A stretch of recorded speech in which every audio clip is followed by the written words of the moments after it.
Hi, this is Tino Sheridan with Envoy Mortgage, and I want to show you a very simple way to understand how your reverse mortgage works. First off, I'm going to do a very basic diagram of your home. So envision with me that this is the equity in your home. What we're going to do is we're going to split that equity into two parts. The lower part is the principal. These are the dollars that you get to spend and enjoy, utilizing in any way you want. The top part of the line is the interest that would be set aside to take care of the lender. Now, as we do a reverse mortgage, obviously the lender has to make money.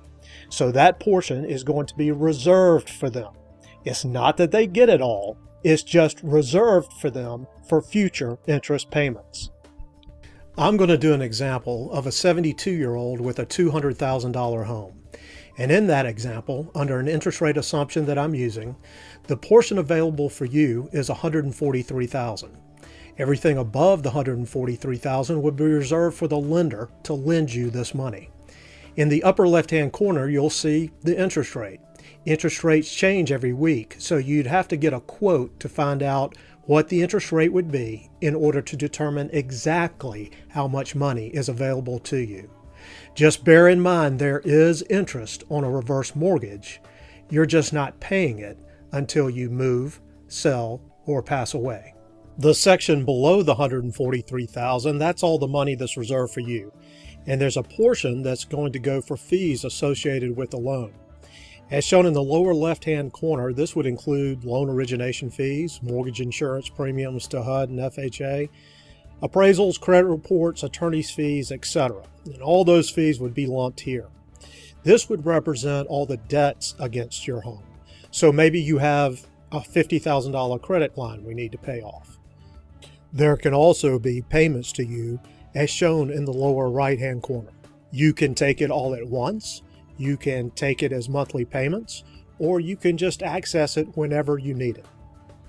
This represents the interest that would be accruing against any money you have borrowed and would be again reserved for the lender. They don't get it right now, but it is reserved for them.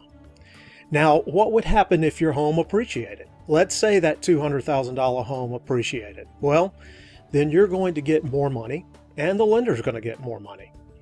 There's also credit line growth if you do in fact take the credit line option, which is going to guarantee that the portion available to you is going to increase by whatever the current interest rate is. That's an increasing option only if you take the credit line growth. At this point, I'd like to stop and just point out a very simple aspect of the reverse mortgage. For many people, there's a big misconception. They think that somehow they're giving their home away to the lender, and that is absolutely not true. Let's say at this point you decide to pay off the reverse mortgage, which means either you're going to move, you're going to sell the house, or you've passed away and your heirs are choosing to pay off the reverse mortgage. How much money is owed to the bank? Well, it's very simple. The money you have actually taken, the fees and debts paid on your behalf, any money you personally took, and the interest that has been reserved for the lender. That's all the lender gets. So it's really not as complicated as a lot of people would like to think. So just think of this diagram and think of the grayed out areas as what the lender gets after the loan gets paid off. The rest is yours. Very simple process. If you have any questions, please give me a call. Thanks for watching.